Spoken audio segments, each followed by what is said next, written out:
এবার সব সরকারি হাসপাতালের রং বদল। রাজ্যে আয়ুষ্মান ভারত চালুর আরও এক ধাপ।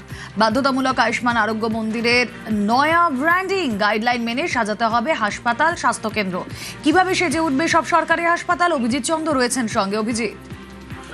রুমেলা, সরকারি হাসপাতাল নয়, মূলত এটা বলা যেতে পারে সমস্ত সরকারি স্বাস্থ্য কেন্দ্র, অর্থাৎ কলকাতা পুরসভার যে স্বাস্থ্য কেন্দ্রগুলো রয়েছে সেই স্বাস্থ্য কেন্দ্র থেকে শুরু করে একদম গ্রামীণ এলাকায় গ্রামীণ স্বাস্থ্য কেন্দ্র, ব্লক প্রাথমিক স্বাস্থ্য কেন্দ্র, সমস্ত স্বাস্থ্য কেন্দ্রগুলোর সেগুলো আয়ুষ্মান আরোগ্য মন্দির এই নাম দিতে হবে।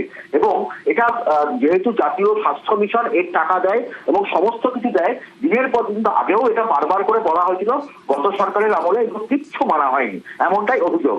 এবং এবার নতুন করে জাতীয় স্বাস্থ্য মিশনের তরফ থেকে এবং রাজ্য স্বাস্থ্য দপ্তরের তরফ থেকে সর্বোচ্চ চিঠি লেখা হয়েছে এবং যাতে দ্রুত এটা কার্যকরী করা যায়। সেটা কি না, আয়ুষ্মান আরোগ্য মন্দিরের নতুন ব্র্যান্ডিং বাধ্যতামূলক।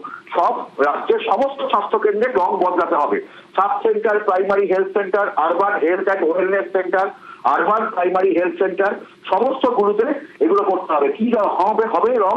ভবনের মূল রং হবে ইয়েলো মেটাল, অর্থাৎ হলুদ, এবং বর্ডার বা অন্যান্য নির্দিষ্ট অংশে ব্যবহার করতে হবে এথনিক ব্রাউন কালার। এবং পাশাপাশি আয়ুষ্মান ভারত প্রকল্পের 6টি প্রতীক এবং ন্যাশনাল হেলথ মিশনের লোগো বাধ্যতামূলকভাবে ব্যবহার করতে হবে।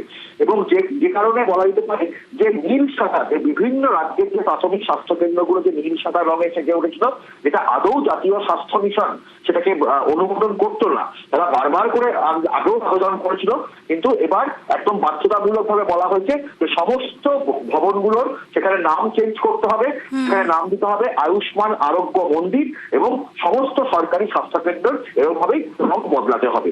রুমেলা। ওকে।